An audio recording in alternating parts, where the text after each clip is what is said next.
Las sustancias químicas forman parte de todos los procesos y materiales que nos rodean. La mayoría de las sustancias químicas nos aportan confort, nos ayudan a promover la salud, pero al mismo tiempo algunas sustancias químicas tienen propiedades peligrosas. Que una sustancia química sea peligrosa no quiere decir que siempre constituya un riesgo. El peligro es una propiedad intrínseca de algunas sustancias químicas, pero el riesgo ocurre cuando existe exposición. No puede haber daño si no hay exposición. Una sustancia química a la que nos exponemos durante corto tiempo en dosis muy altas nos puede dar una intoxicación. Es en el ambiente laboral donde existe el riesgo de exposición a dosis más altas y muchas veces a tiempos más prolongados. Es por eso que en nuestro país tenemos desde el año 2009 el decreto 307, que tiene como objetivo proteger la salud y la seguridad de los trabajadores de la exposición a los agentes químicos peligrosos. Este decreto tiene dos características fundamentales. Una de ellas es que establece la obligatoriedad de estar informados, pero al mismo tiempo de informar a los trabajadores sobre el peligro de las sustancias químicas. Y, en segundo lugar, también establece que es necesario evaluar el riesgo en cada sector de trabajo, de manera de saber cuál es la dosis o el tiempo al cual puede un trabajador estar expuesto durante su trabajo. La información sobre el peligro de las sustancias químicas, según este decreto, debe estar claramente explicitada en las etiquetas y en otro instrumento que conocemos como la ficha de datos de seguridad. La etiqueta, de acuerdo a este sistema global armonizado, debe contener alguna información básica. Por supuesto que el nombre del producto, el nombre de su proveedor, su fabricante, su distribuidor, pero debe transmitir en forma rápida y muy clara si hay un peligro del que debemos estar atentos. Este peligro se transmite mediante unos símbolos. Son 9 los pictogramas que transmiten la peligrosidad de las sustancias químicas. El primero de ellos refiere a la capacidad de explotar, el pictograma de explosivo. Significa que una sustancia es altamente reactiva, muy inestable y puede explotar. El siguiente pictograma muestra la propiedad de ser inflamable, la de tomar fuego, encenderse con facilidad. El siguiente pictograma, que también tiene una llama y un círculo, refiere a las sustancias que son comburentes, gases que liberan oxígeno y facilitan la combustión. También está el siguiente pictograma, que muestra que se trata de un gas a presión.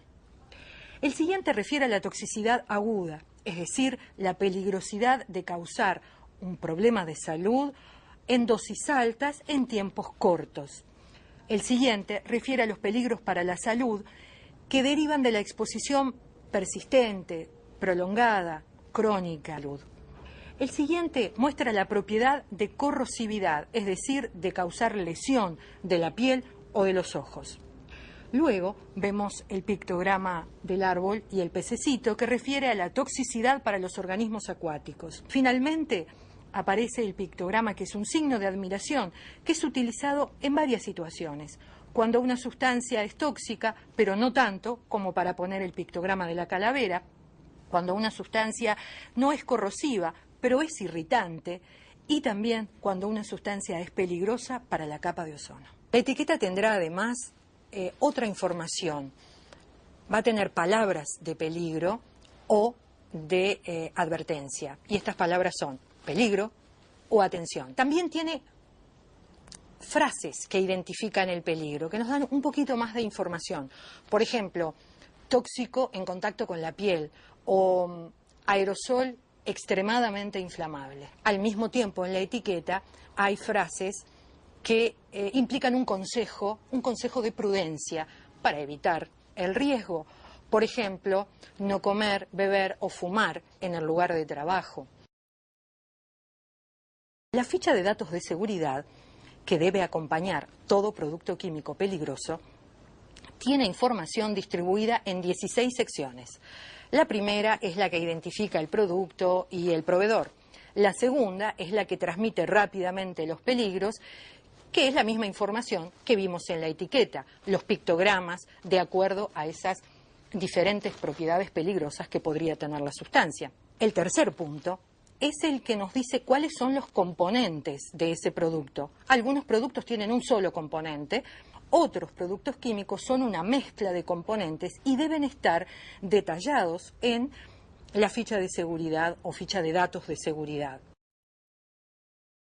Cuando las medidas de primeros auxilios no son suficientes, y muchas veces es así, es necesario tener en la ficha de datos de seguridad un teléfono de emergencia para consultar en forma urgente al médico. Al mismo tiempo se recomienda que la ficha de seguridad tenga el número de teléfono de un centro de toxicología.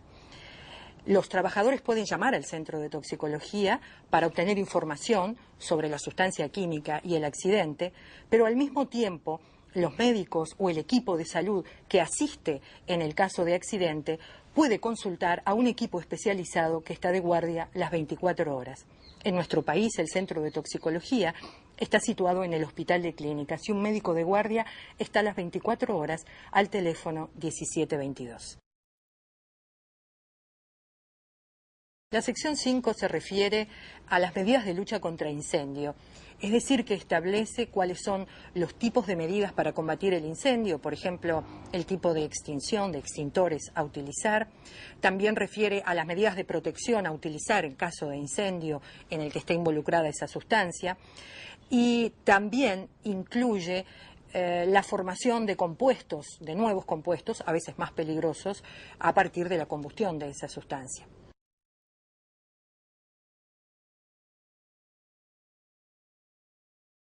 La sección 6 refiere a las medidas a tomar en caso de vertido accidental o derrame. Esta sección incorpora las precauciones a tomar para evitar el contacto con la piel o la inhalación, los procedimientos de emergencia como cortar la electricidad o evitar fuentes de combustión. También advierte sobre las medidas a tomar con respecto al medio ambiente, como por ejemplo evitar que pase a los desagües.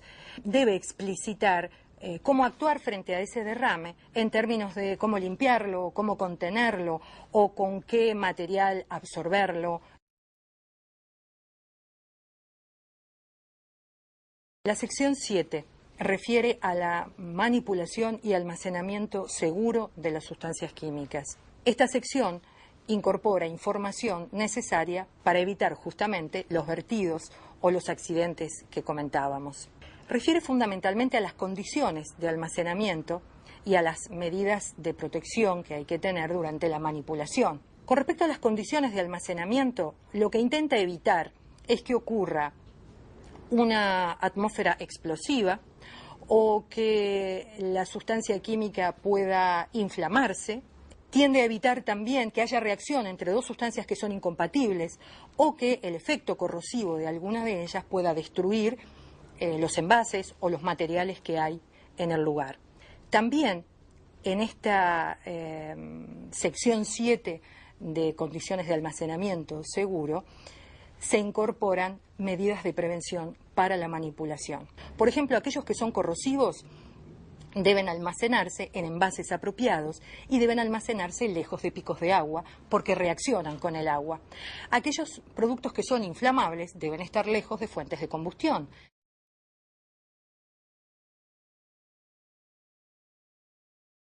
En la sección 8 también deben estar explicitados cuáles son los medios de protección personal que es necesario utilizar cuando los controles técnicos no son suficientes. Nos referimos a la protección personal para la piel, como puede ser la ropa de trabajo o los guantes para evitar el contacto cutáneo. También nos referimos a la protección de los ojos, los lentes o gafas de seguridad.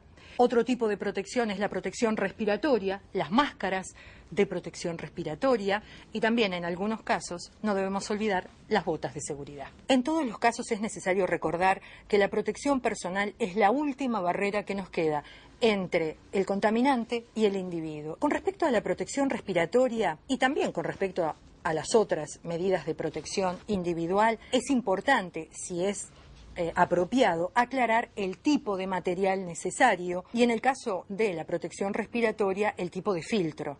Es muy importante también que la ficha de seguridad aclare si los filtros que existen normalmente son suficientes para manipular o trabajar con esa sustancia química. También la sección 8 refiere a los parámetros de control de la presencia del contaminante en el ambiente laboral, es decir, a la existencia de valores límites en la presencia de ese contaminante en el aire del ambiente de trabajo o muchas veces en los medios biológicos, es decir, en sangre o en orina del trabajador. Tenemos una ordenanza del Ministerio de Salud Pública, la ordenanza 145 del año 2009, que establece valores de referencia particulares para una importante cantidad de contaminantes que pueden estar presentes en algunos procesos.